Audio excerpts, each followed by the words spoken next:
Welcome back to Forbidden Knowledge News. I'm your host, Chris Matthew. Today my guest is Great Awake Coach. First, a couple of announcements. Check out our new affiliate, Brainsupreme. Brainsupreme contains the highest quality ingredients to start your microdosing journey. Learn more, visit their website, brainsupreme.co. We have a link in the description. If you visit brainsupreme.co/discount/FKN15, you're going to get 15% off the entire order. Start your microdosing journey to greatness today.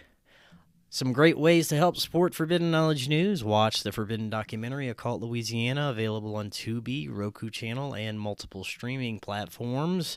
You can get a Rokfin premium membership, Rokfin.com/FKN Plus, and always be sure to download our audio podcast directly through Spreaker.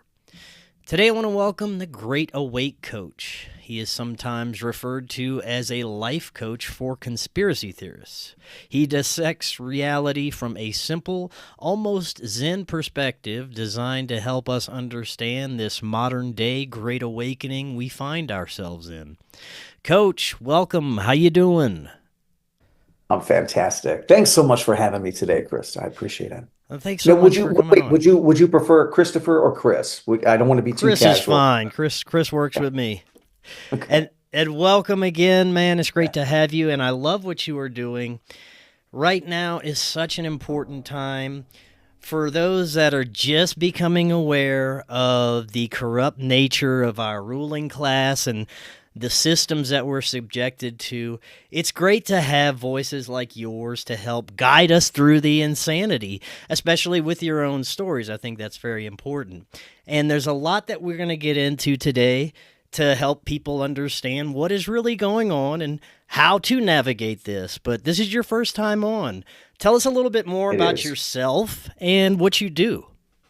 Born and raised in the Midwest, worked in the music business for a long time. Started out as a DJ, ended up working for major record labels, marketing boutique agencies. Was in and around the music business for 15, almost 20 years, man. So I have that perspective. Lived in Los Angeles for 30 years and went through 3, maybe arguably 4 different awakening processes while living in Los Angeles. Like, it's fascinating, man. Like so many people, Chris, get real hung up on whatever their identity is, especially in the last few years. This is like, I identify as blank. And it's like, I will tell you from my own perspective, how you identify can work for you. It can work against you. And so many people drag it all out. I've had circumstances that have led to me radically changing 4 or 5 times. Like, and you will probably agree with me. Are you the same guy that you were in 2019? Not at all, man. I've had, just like yourself, several major awakenings and a series of events that have changed my paradigm completely. Well, the crazy part is, especially for the people who are entering through politics, it's really kind of based in the reality, and it almost becomes more of an awareness at first. Like, you become differently aware, then it becomes awakening. Like, we could go into a whole thing about how waking up to the let's say false nature of the reality is very different than, let's say, a spiritual enlightenment path. Yeah, 2 very different things, man. I think that's a great place to start. My journey started out in the more corruption, conspiracy realms. I was also interested in the spirituality and paranormal metaphysical aspects, but I had no real spiritual basis or understanding. I grew up in a Catholic home, and I had a lot of trauma associated with growing up in a Catholic Christian environment and being subjected to a lot of the dogma that comes with that. But through my journey from 2012, when I first started becoming aware of this, until now, it started with, like I said, more of the material corruption and things that you can do research about and find answers to the things that we don't have answers to and the unknown. And to me, the really important aspects of what we're doing here, and started asking those bigger questions. So maybe you could walk us through your journey and tell us a little bit how the progression went for you. Jeez. So I was fortunate enough to be kidnapped by one of my parents at age 13. And that kind of led me on a path where I ended up kind of against my will at a Baptist high school in the Midwest. I'd never gone to church. Neither one of my parents were at all religious. This was all based on my underperformance in school, right? They were like, okay, we're going to take you out of a public school and big class. We're going to put you into a class size of 25, very focused, right? And it was wild because I had no spiritual experience whatsoever. I went from 0 to 100. I was in chapel 3 times a week. I was in Bible class 5 times a week, was tested on my knowledge of the Bible, whole 9 yards, like no life preserver. They just chucked me into the deep end of the pool. And at the same time, I began to work. My very first job, I was kind of forced to go to work at age 14 to work in a public library to pay for the school. So very interesting. Like you look back on it, 2 very, what could have been traumatizing events of my childhood were absolutely key, Chris, to me becoming this guy at age 55. So I found myself drawn to the 100s, the 300s, the 700s in the libraries and the Dewey Decimal Systems. I didn't care about fiction. I didn't care about biographies. I was reading, I read Khalil Gibran's The Prophet, which is Sufi poetry. I was reading that at like 15. Wow. You know what I mean? Like, yeah, so I've always kind of, in one way or another, I've always been this guy, but that's how it began. And so, flash forward to me kind of going and becoming a DJ, working in bars, clubs, nightclubs, high-end weddings, events, ended up working for Virgin Records and came out to Los Angeles in 1996. Worked for Virgin Records and a couple other labels, helping to develop artists when artists got development money, right? We helped out with the band's first album, second album, first tour, second tour, right? So very interesting perspective on marketing, branding, you know what I mean? Image. That was interesting. And I ended up living in Los Angeles until a couple of years ago. I'll give you one more that will help you conceptualize why I am this way. So I had always been a meditator, had always like dabbled in spirituality, whatever, had a pretty wide range of knowledge on it, but commitment phobic. I could never like join a group, a club, a church, whatever it was. It just didn't feel right. So in 2006, I got invited to sit with a Swami who had a dual lineage in Buddhism and Hinduism. And I'd been meditating off and on for 15, 20 years anyway. So, all right, yeah, I'll go sit with this guy. Because I was an arrogant idiot in 2006, I decided to sit right up front. And this gentleman would normally sit, Chris, with groups of 100 people at once in this little house in Brentwood, right by UCLA. He would sit with groups of like 20 or 25. So the idea is the old man would come down, he'd sit on this platform, sit on his cushion, and he would get himself ready. And we were told to basically stare at the space between his eyebrows, that we were going to look at each other the entire time. They called it an open eye meditation. And I'm like, yeah, okay, great, let's go. And again, because I was arrogant and thought I was funny, I sat right in front of the old man. And so he kind of takes 5 minutes, gets himself ready, powers up, he opens his eyes, and he begins to look around the room at a group of 25 of his students. He makes eye contact with everyone. And he doesn't hit me first. He kind of waits until he's almost done with everybody else. So I'm forced to sit there for maybe 25, 30 minutes staring at him with no interaction with him whatsoever. Now, Chris, I was hearing people behind me making noises when the old man stared at him. Okay. I would hear, I would hear people start to weep. Yeah. Right. And so this is my first time. This is my first time. Like nobody warned me. I didn't get a pamphlet. I got nothing. And so he finally hits me and he locks eyes with me. And I'm breathing and I'm centered and I'm staring at him and I'm noticing things getting fuzzy. And we stared at each other for probably 45 seconds, maybe a minute. And after that initial minute, could see things start to get fuzzy around him. And I went, blah, blah, blah. I literally made that sound like I had to shake off whatever the old man was trying to put on me. I was like, oh, fuck, that's way too much. Right? That's way too much. Yeah. So he circles, I swear to God, dude, there's a payoff to this.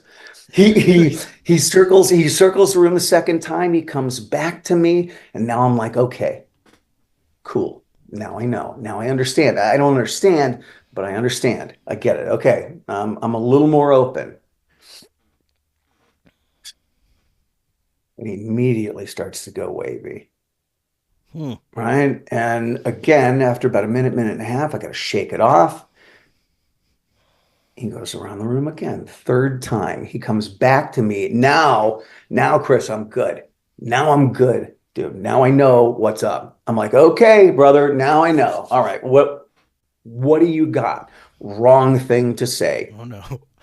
To a Swami with dual lineage that you just met, that you had the balls enough to sit right up close to the man. Don't do, hey, show me what you got. So he locks eyes with me again, and immediately he starts to go wavy. And about 30 seconds into it, you remember Wheel of Fortune? Do you remember the game show Wheel of Fortune? Oh yeah. Where a lady would turn the things and they would light up. Mm-hmm. This is what happened to him about 6 to 8 inches above his head, about 6 inches outside of his frame. Started to fractal. It just went. Wow. And he disappeared and turned into pure white light in front of me. Huh. And I could only hold the energy for what I felt like was in retrospect. Now, mind you, this is 2006. In retrospect, it was probably only about 30 seconds. But he's my man. He turned into white light in front of me, and he's just sitting there. And he comes back, and I like have to shake it off, and I look at him with what must have been the gaze of a 3-year-old who's just been given sugar for the first time, right? Like, Yeah. like what is this? And can I tell you what he did? Yeah. He smiled at me, real subtle. Like he knew exactly what he did. He knew what I saw, and he just smiled and nodded at me. And so after that experience, I received the what's called Shaktipat, which is the laying on of hands. And he cracked me right on my bald spot here. He hit me on my bald spot. He gave me a good shot in the head. And now I understand what that was, Chris. In 2006, I got cracked open like an egg. Yeah. I had to pull the truck over 3 times because I kept crying. Like I had to pull over on Wilshire Boulevard going east and pull the car over into neighborhoods because it was just like an immediate outpouring. And I'll tell you, sir, I have not been the same ever since. Right on. Now, throughout this spiritual journey that you had, that sounds like it had some very profound effects on you. No coming back from seeing a man disappear, Chris. Yeah, there's no coming back, man. Yeah, that'll definitely do it. As far as your awareness of how the nature of our material realm works as far as our systems, our political system, our medical system, education system, and the nature of the ruling class. Were you always aware of this, or was it a gradual realization that came along with your Mm. spiritual journey? Well, I'll say that 2001, 9/11 was probably my entry into that, and then after that, um, I did all the things back then that you could do, right? Like um, you could read Behold a Pale Horse. You could maybe I think David Icke was starting to put out books around that same time, right? Like Yeah. there were only a limited amount of things that you could actually do in terms of back then, like actually, finding websites, et cetera, et cetera. But yeah, that was my entry point, and again, that deeply changed me. And when you integrate those two parts of yourself, the like awakening to the idea that the reality is not at all as you've been told, Mm. and you integrate a multi kind of disciplinary spiritual approach, like I can tell you, man, it helps.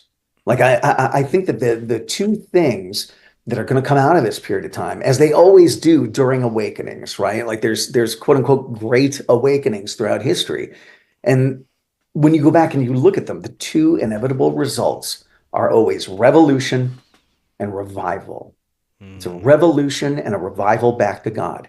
And I just feel like the reality, doing a slow crumbling, a controlled demolition is almost what it feels like. What's your thoughts on what is going on with the nature of our ruling class and the systems and where we're at right now? I've considered many different theories and understandings and perspectives of the bigger picture of what is being attempted to roll out right now. What is the end goal for the chaos that's occurring right now? Explored everything from depopulation and more control from the ruling class, coinciding with a rollout of this technocratic social credit slave system. I think that no matter what the ruling class believes is happening, no matter what their selfish desires are or how much power they think they're gaining from this, I think there is a larger force at play. I think we all have our roles to play, even the parasitic ruling class, Oh and yeah. things may not be unfolding the way that they ultimately are desiring it to. In a sense, there may be a bigger force at play that is guiding us in a positive overall direction. What do you think? I think there's two cheesy phrases that I'll throw at you. Like, you can't tell the people that everything is broken and corrupt and that there are psychopaths running the reality. You can't tell them that. Like, we've been telling them that for how long?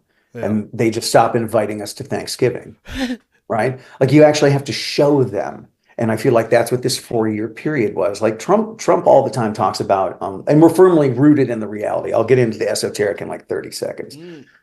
Trump calls this period of time the pause, PAUSE, a 4-year pause, as a way to show the people a compare and contrast. Because dude, let me tell you something. In what, like 30 days, 32 days, um, with the chaos that I think is coming in the next 30 days, the American people will be having a very clear choice. They're like, do you want more of this, or would you like something else? Would you like something else? The language that he used around the pause was that this was allowed, this was necessary, um, and that in the end, everyone will see what a terrible job these people have done, Mm. and it will make it much easier for us to do what needs to be done. Now, you can take that however you want, But like I hate to say it, it's not even a political thing. It's not a left-right thing. It's like we all know who the anti-human people are within the reality. We all know these people who are working against the best interests of other people, like clear, quite clear. So, like, how do you show the people that these people are monsters? You let them live in a monster's reality for 4 years. You flood somehow you flood the mountains of North Carolina and then leave them stranded. That's how you show them. So you can expect, I think, in the next 30 some days, maybe even the next 90 to 120 days, you can expect a long series of slaps to the face. You can expect a lot of the government giving the American people the middle finger, and you're seeing it all around the world. It's not just America. Look what just right? happened with the hurricane that hit North Carolina, South Carolina. How do you flood the mountains of North Carolina? How does a hurricane go through North Carolina? Yeah, 300 miles from the shore, brother. all aid and assistance is being turned away intentionally. This is something that's happened throughout our history with a lot of these disasters. In certain areas, all aid will be denied, and it'll be a problem reaction solution situation like every other major high impact event that has happened in the past few decades, to have some sort of turnout that is going to benefit this new world order rollout. Yeah, it is interesting, man, right? Like to touch briefly on the esoteric part of it. Like I feel like we've just lived through two very important markers. Say what you will about the 2012 thing. I don't know if you ever read the Quetzalcoatl book from Daniel Pinchbeck, an author named Daniel Pinchbeck. He wrote a book called 2012: The Return of Quetzalcoatl, which is a Mexican myth or legend about the return of the dragon, and how basically how the Mayans, their calendar stopped in 2012, and that it somehow, given how they left the planet, it somehow signified the end of something big. And I always use 2012 as a marker because it was so in the zeitgeist at the time, but also to kind of get your head around the idea that maybe the Mayans weren't entirely wrong. Like it is like quite clearly the end. And so maybe instead of the world ending in 2012, maybe 2012, man, was the marker for the death of the reality as we knew it. And in order to kill this thing, in order to show the world just how broken and corrupt and dangerous and wild it really was behind the curtain, maybe it would take 10 years. Maybe it would take 12 years. Maybe it would take 15 years. Like you have to think about, like, if you're going to expose the brick wall of the theater behind the curtain, do you just rip back the curtain? Or do you explain to people what you're about to do? Do you do it real slow? Do you do it like, if you're going to turn a cruise ship around with 8 billion people on it that's going 170 knots in the wrong direction, do you just start cranking the wheel, Chris? Or do you almost bring that boat to a full stop before you start turning, and the turn is gentle and it takes a long time? You get where I'm going with this? Like, how do you turn a reality around? How do you show the general public the true nature of the reality without people lining up to jump off of skyscrapers? Like, nobody likes to hear that their reality, that everything that they've built their lives on was a lie. Like that some psychopath came up with, you know what I mean? And so it's very interesting, this process. Like, it had to take this long. It had to take this long. Do you think that there are people in places of high power that are aware of what you just said and are playing their roles accordingly, but with the awareness that this is unfolding, these revelations are coming out, and how far down does this awareness go? Do any of our politicians, are they aware of this? In my perspective, politics is a trap. Yes. Our religious systems are a trap. It all keeps us focused on things that perpetually keep us wrapped up in this matrix reality. But there's many that still believe that, especially this election cycle, will be different, that we have this savior figure in Trump, and that by putting him into office, our problems will be magically solved. I checked out of politics a long time ago, but I do sit back and observe, and I have concerns about the future, especially after this election cycle, where we're going to be going. And I know it depends on our reaction to whatever they present to us. Politics is one of our final frontiers to check out of and become aware. We just need to be self-reliant and check out of this idolatry worship of these political figures and celebrities and world leaders. What do you think?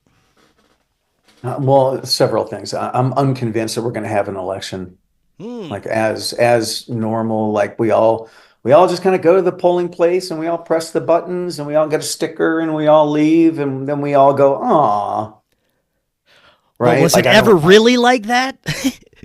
Well, yeah, I mean, sort of, right? When you understand just how rigged, like, exactly.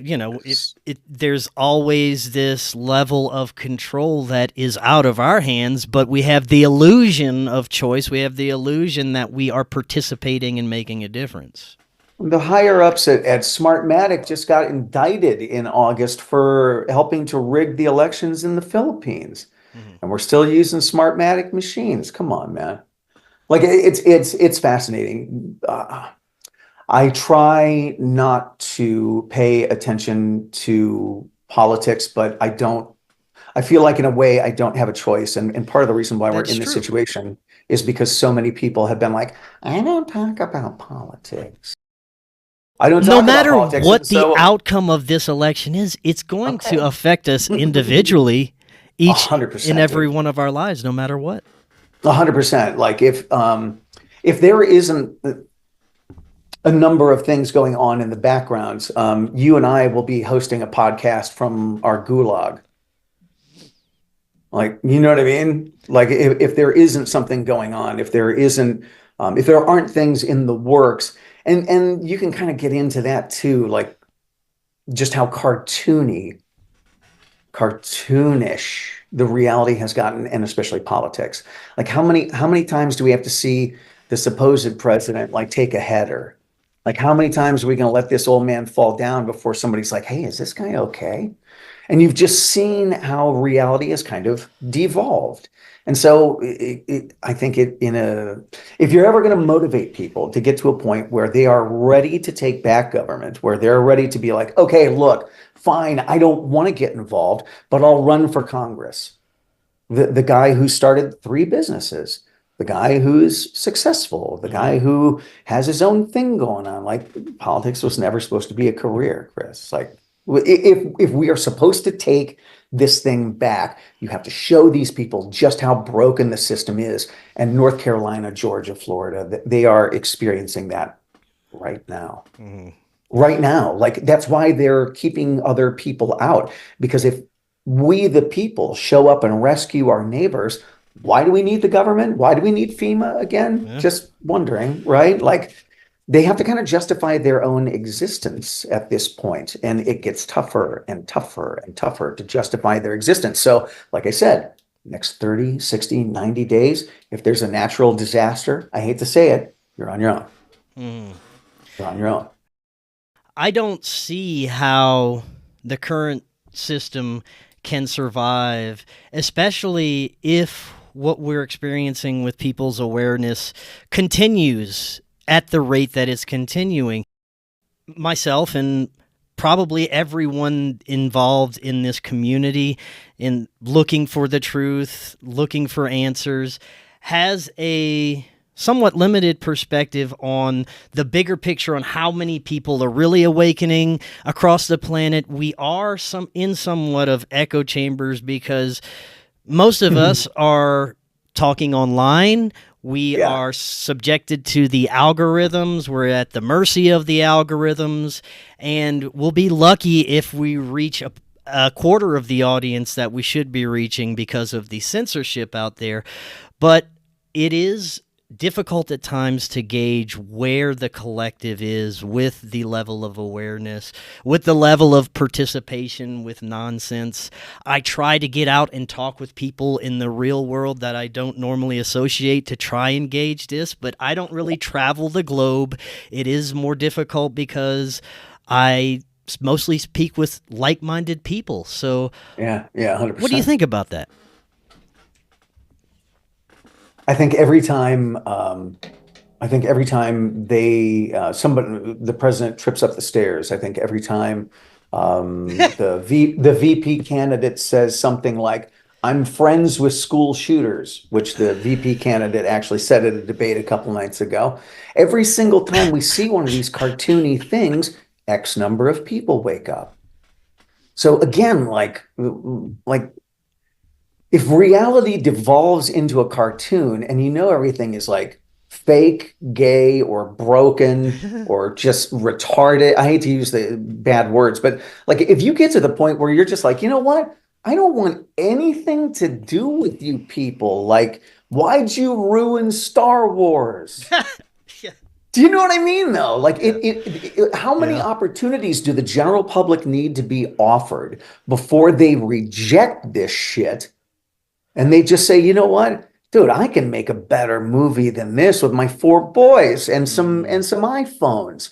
Man, I can make better tracks than this. Like, do you know what I mean? Yeah. What if the reality was being torn down on purpose? And it's always been this crappy, it's always been this full of nepotism and untalented, sold out people. Like, what if the general public, dude, Epstein and Diddy, those two lists come out. Think about what happens to the state of the reality. Think about what happens to pop culture. Think about what happens to science, education.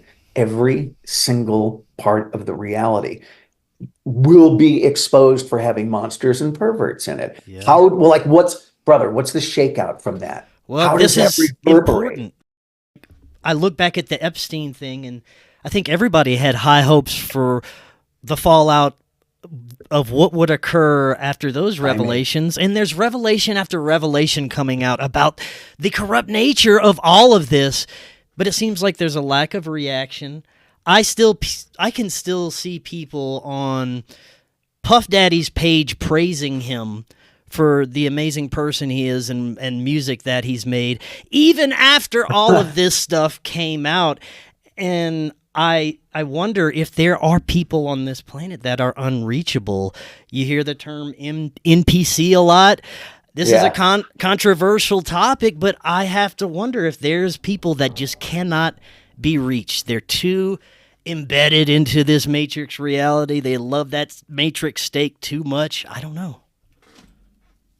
Yeah, I mean, look, let's see, if you understand that this is a war, right? That you're living through, whether it's World War III, World War IV, like whatever you want to call it, like quite clearly maybe you could say the last 20 years we've been at war in one way or another.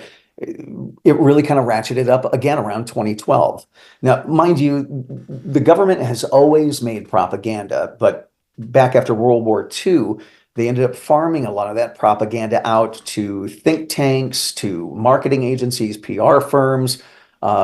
They started to market propaganda out, farm it out to outside sources. So they could say that, hey, we're following the Smith-Mundt Act. We can't actually create propaganda. Well, that's ridiculous. You go back and you read weird scenes from the Canyon.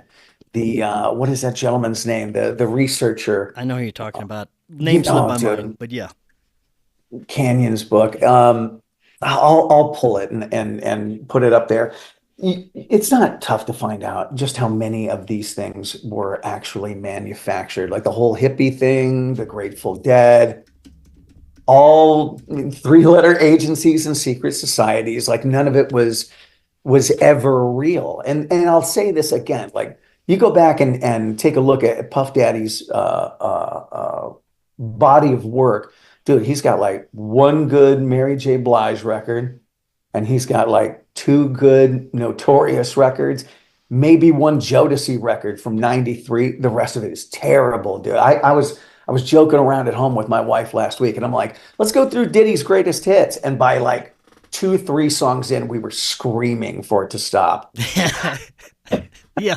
We're like, oh my God, how did this guy get so big making these terrible records? And now you know. Yeah. Now The you know. book you were just referring to, Weird Scenes Inside the Canyon, was from David McGowan. And that is a great book to really get an idea of the dark, occult, drug-fueled world behind a lot of the origins of these celebrities. And that just gives you a small idea of what goes on. But this is It's a fantastic book too. yeah, but we're dealing with multi-generational abuse, trauma, mind control, pedophilia, sexual trafficking. Let me throw an idea at you since your timing is so good. It might be important to remember when trying to quote unquote deal with or talk to or interact with people who don't have a sense of things yet or are still quote unquote sleeping. Let me throw an idea at you that I find very helpful. 2020 and 2021, historians, Chris, will look back on it and be astounded at the level of trauma and hypnosis that was used on the general public. Like historians will be like, man, they put it to those people. And you can see like it's changed people, man. Some people are shut-ins now. Some people still wearing the mask, right? Like you can see the psychological damage that has been done. And so, you see these people, they're walking around like zombies. Yeah. Yeah. Like 2020 and 21 did a number on them, brother. Think about it. Like we all know people in our world, in our network, who are just barely holding it together in 2019. Yeah. You know what I mean? Barely holding their shit together in 2019, 2020. And then you got lockdowns and being chased around like a dartboard, having needles thrown at you. For 2 years after that, no, that did some folks in, man. And so I do my very best to try and have compassion for those people rather than, I live in the desert of Southern California, right? Like I see people driving alone in their cars with masks on all the time. All the time. And I'm like, oh God, God bless, not that I'm the Pope. I'm like, but God bless you, man. I hope you figure it out. I hope you heal, because we've never experienced anything like that before, man. Yeah. Right? Like, did you happen to catch the thing from, what was it, this spring, where Taylor Swift concert attendees were actually waking up the next day with no recollection of the show? I did. How about that, man? Well, there's several of these concerts that people have been attending that have had certain mental issues or some sort of traumatic occurrences. Astroworld, well, rest in peace. That's on Rest a whole in new peace, those level. people. That seems to me almost ritualistic what happened there. Yeah. And then how funny that got rather quickly memory hold. And they canceled all his endorsement deals, and 6 months later, he gets a like a life-size figurine. He's back working with McDonald's again. It's fascinating, dude. It's fascinating. It is. And you mentioned the psychological state of society right now. I'm pretty sure that everything that was being done in the MK Ultra era was to roll out the pharmaceuticals, the technology to mind control the masses, and that's what we're experiencing right now. Is the implementation of that MK Ultra experimentation, especially with the younger generation, with the pharmaceuticals. How many kids under the age of 17 are on not just one, but a number of pharmaceuticals to regulate their emotions because they can't handle the world? This is an epidemic, and I believe that this is also part of this mind control agenda. Can I make you feel a little better about that? Yes, you can. Please. All right. So I'm really, no, because like we have to have hope, right? Like I know hope is a 4-letter word, it's a dirty word, right? But Let me breathe a little hopium onto you. I talked to a pretty good network of natural health practitioners, Mm. wellness practitioners, alt health, integrative medicine, body workers, and I can tell you that they are all doing very well with new clients coming through the door Oh, that's all great. day, every day, right? I mean, think about again, if you're going to expose the psychopathic nature of the reality. Like you got to get in there and take the fangs out of big pharma. And unfortunately, we are going to lose people because of the shots. But the damage done to big pharma on a PR level, on a visibility level, on a hey, we care about you level is on its way down and on its way down quickly. Trust in these companies has Dude, I got a friend of mine who's a doctor in Cleveland, and he's like, I have never had so many people come into my office and ask me how to get off statins, Mm, right? yeah. Two studies out in the last like 2 months saying high cholesterol, not necessarily a bad thing. If you're in okay shape otherwise, your cholesterol is supposed to be a little high. Have a steak, smile, Yeah. right? And so it's very interesting, dude. Again, like how do you turn around a ship going in the wrong direction really fast? You got to do it slow. Well, yeah, that's why I have to believe that there's a greater force at play that is guiding the Yep. overall direction that we're going, that is bringing forward these revelations. You mentioned Diddy. The celebrity worship was almost to a peak level, like you said, in 2019. Everyone obsessed with this. And now, after all these revelations start coming out, it's putting a horrible taste in people's mouth, especially in the music industry world. And people are starting Yeah. to realize this is fundamentally fucked. And these are some very dark people that are involved with this. What an amazing opportunity. And mind you, I'm gonna say this knowing that I'm a 55-year-old white dude. I'm gonna say this anyway. What a fantastic opportunity is going to be presented to not only the African American community, but music fans all over the world. Imagine the great rejection of rap culture that could come if the general public finds out that the rap game, was fake, gay, and dark, like murders, like not Hmm. good, like not Epstein Island stuff. Like what happens? What happens? Like maybe not a rejection of the culture, but a reinvention of the culture. Do you remember? I don't know how old you are. Do you remember backpack hip hop? Do you remember Tribe Oh Called yeah, Quest? yeah, yeah. I De La yeah, I was Soul? born in 1980, so I You remember remember all when that. hip hop didn't sound like remember when it didn't sound like a soundtrack to a horror movie? Yes. Yeah, man. Yeah. Yeah, they had Yep. some good That high that vibe that hip could hop back come in the day. as it turns out. Mm. So maybe this is the opportunity for the backpack hip hop, the intellectual hip hop. Like Chuck D from Public Enemy used to call hip hop the CNN for black Mm. people. What if it became that again and you got rid of all the fake mid talent, deal making, soul selling, like what, like, you know what I mean? Again, and if this is, and I'll say this, if we do this right, Chris, if we do this right, man, and we run through, let's say, the next decade and we do what needs to be done on an individual level, on a group level, if we can pull this together, man, I feel like on the other end of this process is a new golden age. I Yeah. do. Well, I do. We just have to get rid of some folks first in the most loving way possible, right? Like work camps, throw them on an island, lock them up for like we all know who and what the problems are. We have been too demoralized to actually do something mm, about it. And I think that personally, I think that's why I think that's why Trump scares the crap out of most people or out of those people because it is about like what if we actually return to a constitutional hmm. republic? Like what if we went back on the gold standard? What if?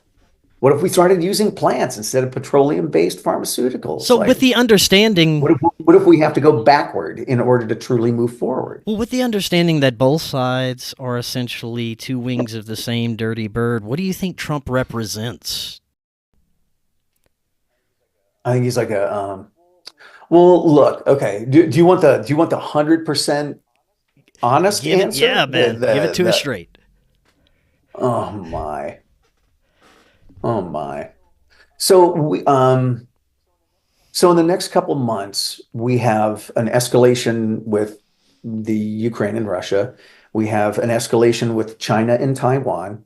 We have the possibility of the Dow losing 30 to 40% in 1 or 2 days. We have the possibility of a bond crisis. I mean, I could go on and on and on. And so we are very clearly being set up for a scenario where the current administration will be shown to be incompetent and incapable, and Donald Trump will be set up to come in and negotiate all these things, quite possibly before he even steps into office in January. This, for someone with critical thinking skills, while it does make the heart swell and it does make me want to wave a flag, on the other hand, you have to ask yourself, if Donald Trump saves the world, Right. what then? Yeah. So you know what I mean? Like I don't identify as any religion. I don't identify as any political party. I don't even identify. I'm just me, which is plenty. Which is plenty, trust me. But I've been around a long enough, and I've been awake enough to understand. And I say this all the time on social media: very little is as it seems. And we're currently living in a timeline, Chris, where literally anything is possible. If they wanted to turn the sky into an LED screen and show you season 1, episode 1 of Barney the Purple Dinosaur in the sky, they could do it.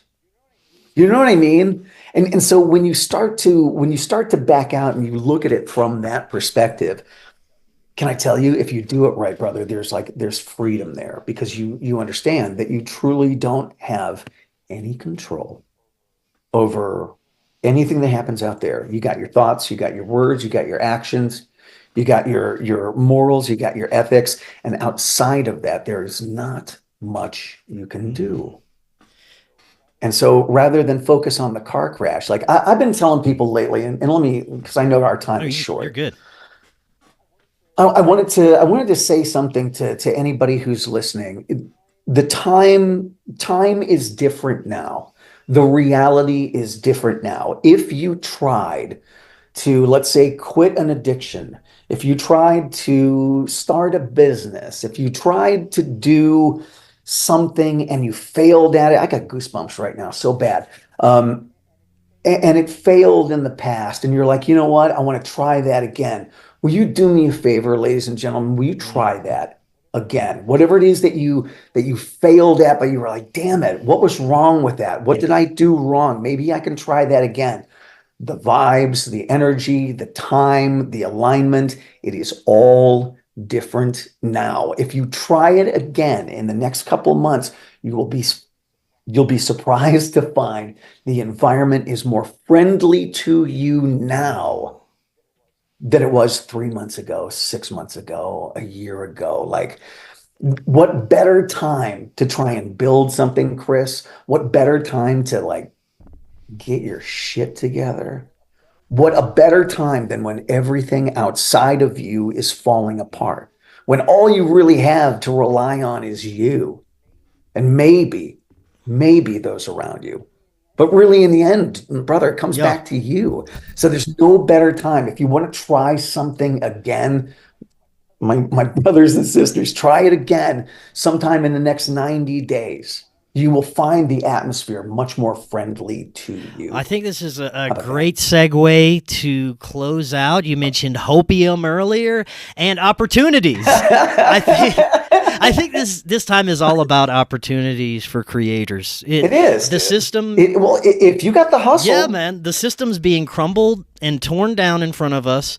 The old ways we're seeing are fundamentally destructive and they're anti-human, and we're starting to see what works for us and what doesn't, and we're starting to see what we don't want to align with.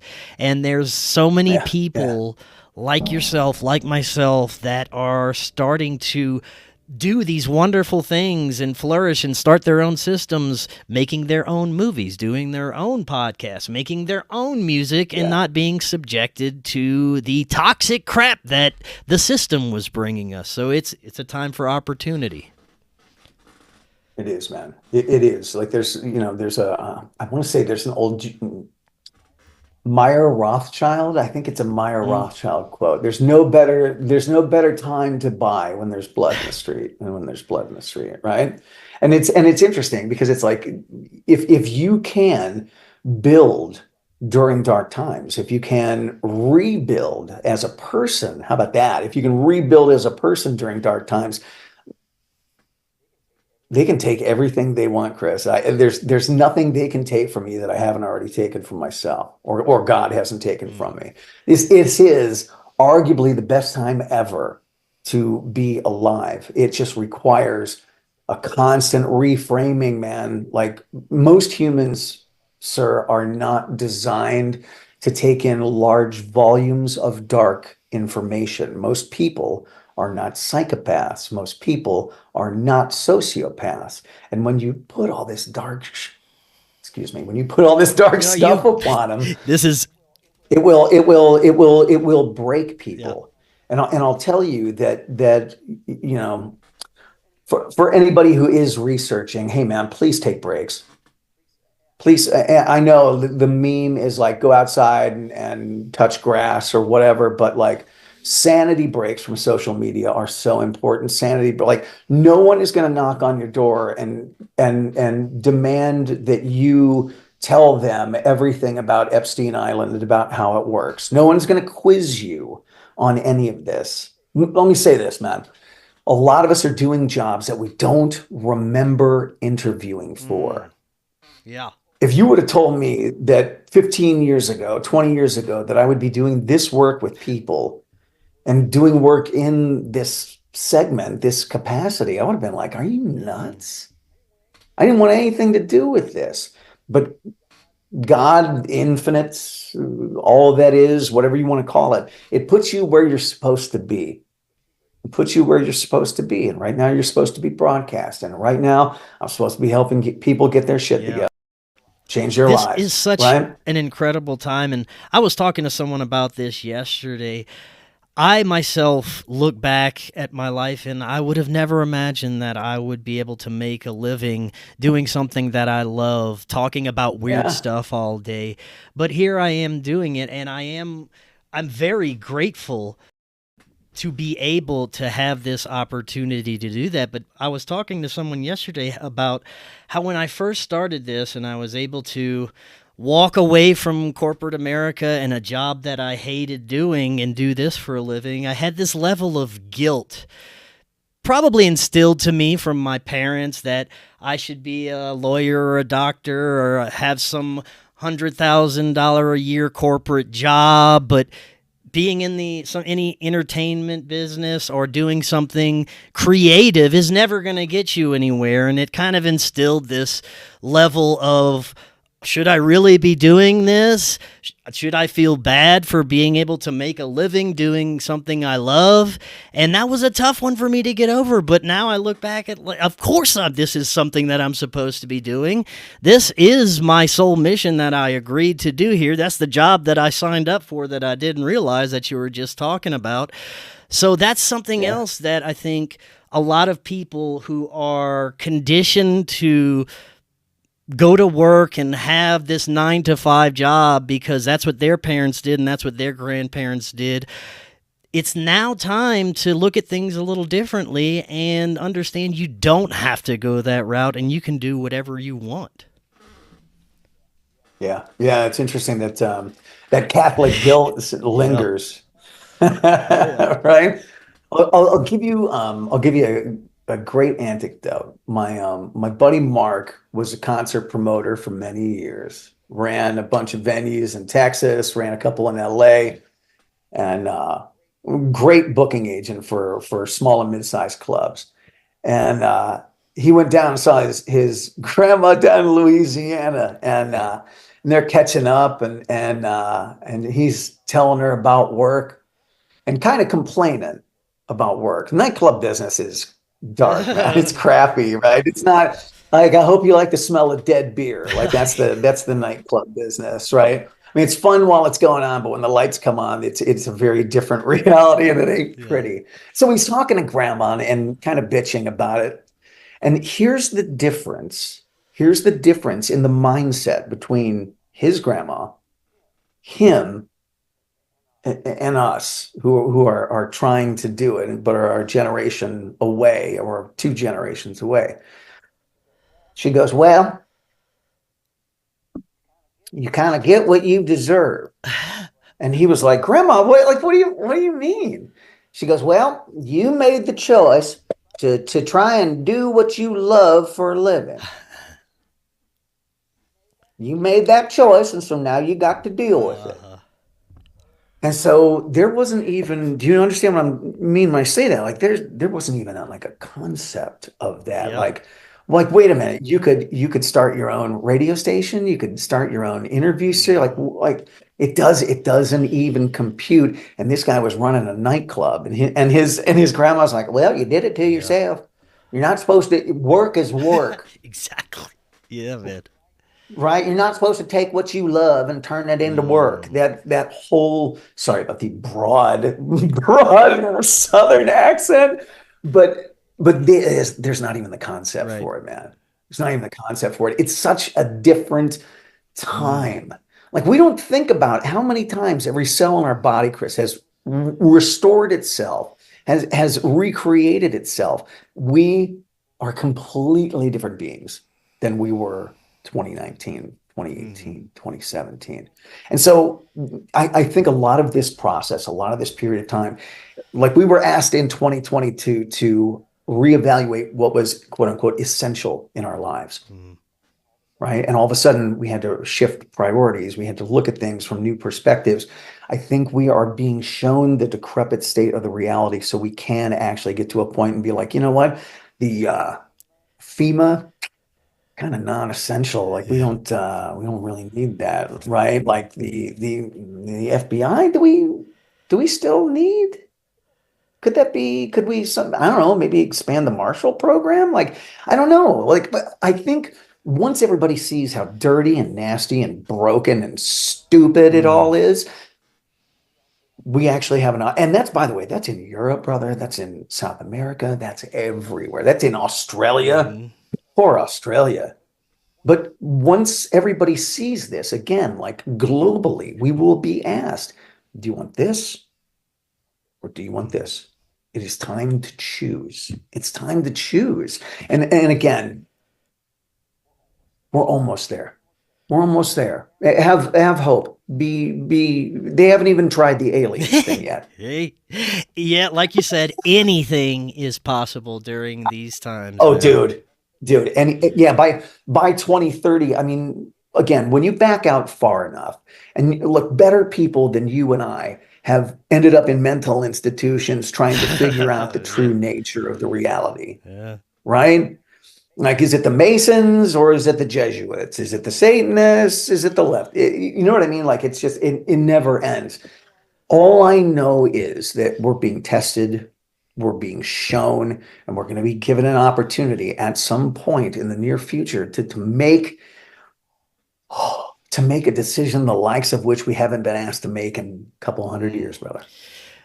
Couple hundred years. Like, this is, like, every time I get despondent, or every time I have a client call me and they're like, hey, I'm taking in way too much news, I'm not feeling well about this, I think it's all going to go to hell.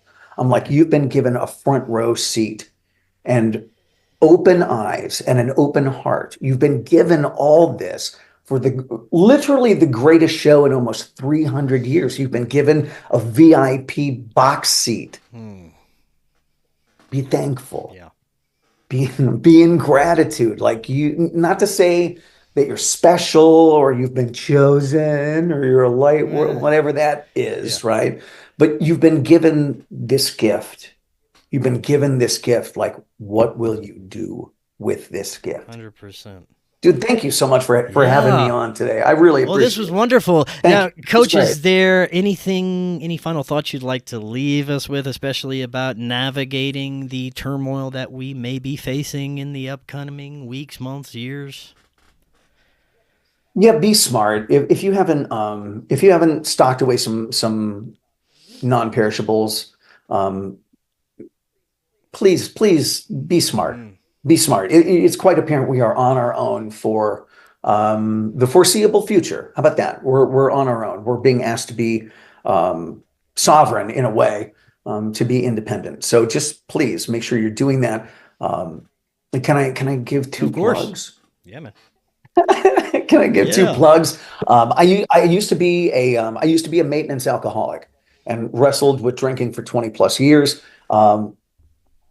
I went to every single program you could possibly go to over the course of almost 25 years. And I have combined the best parts of all of those programs. And I teach people how to taper off alcohol and take it off the table. No meetings, no calling yourself an alcoholic, I love that. no bad coffee and birthday cakes, and none of that. You don't, and I do it in a matter of months. So it's called Alcohol Freedom Process, alcoholfreedomprocess.com. Um, it does not need to take forever. You don't need to wear a lobster bib and go to therapy for 3 years. You don't need to go to 30 years worth of meetings. If the timing is right, Chris, you can just, can I tell you, you can just decide to be I done. always thought it was And it so. doesn't, it doesn't have to be this big I always deal. thought it was so strange that AA required you to refer to yourself as an alcoholic constantly or as an addict every time you introduce Yeah. yourself. And I think that keeps you locked into that state of mind in a way. Maybe it's just me, but it seems kind of counterproductive. You are what you say you are. Yeah. Right? So if your broke ass is constantly talking about how broke you Yeah, are, guess man. what? More broke. Yeah. And so telling someone that they're powerless over the substance that you are addicted to sounds like a perfect way to get somebody addicted to whatever it is you're selling. Yes. And make no mistake, that organization is selling you. It's Yeah. selling you. It's a nonprofit, but think about all the change in the baskets. Think about all the dollar bills in the baskets. They all get shipped to the central office in New York, and it all goes through the hands of money Yeah. changers. It's It fascinating. is. It's there's a great book out there called The Sober Truth. Do not give it to anyone who's currently doing well in Alcoholics Anonymous. It's written by a Harvard scientist named Lance Dotus, and it is a scathing look at recovery. Let's just call it professional recovery. It's a scathing look at it. But I'm telling you, dude, I got something about it, because you got to work on your diet, you got to work on your supplements, you got to work on your lifestyle, your schedule, your mind. Like, that's where most of the problem is the mind. And so, dude, I won't brag. I took a lady in Canada down from 30 beers a day down to 0 beers a day in 2.5 months. And she's 19 months sober That's today. great. Yeah. Dude, I'm telling you, I keep calling you That's dude. I'm from it's Southern all good. California. I'm so sorry, man. Please don't judge me. Not all Californians are insane. I swear to God, we're not. Some of Yeah, us dude are is a fairly common term in my house quite as well, so it's okay. okay. No, and the website is greatawaycoach.com. There's a collection of my writings. There's testimonials from my clients. Dude, I love what I do. I love what I do. Like, I was given multiple opportunities. Like, I was in situations where I shouldn't have walked out of. I've been in alleys in Tijuana where, looking back, I'm like, why was I there? Yeah. Sketch. But I was given multiple opportunities to get my collective crap together, to restart my life, to reinvent myself. And I feel like God, in a totally cheesy way, I feel like God has asked me to do this work with people. Yeah. Right? Again, like some of us are doing jobs that we don't remember putting in a resume for, and this is it. Again, like if we can help people get through what is arguably a very dark time, Chris, I feel like maybe I'm shaving off some of my ancestors' karma. Yeah. Right? And if I do have to come back and do this again, it won't be as shitty next time. 100%. Coach, this was great. Fantastic information. Thanks, I man. definitely want to do this again in the future. Much more we can get into. Oh, dude, right after the election. Let's do it. Right Let's after do it. If we have an election. right on. I'll be in touch, man, for sure. And until next time, everyone have a wonderful evening. We will talk again on Monday. We'll see y'all then.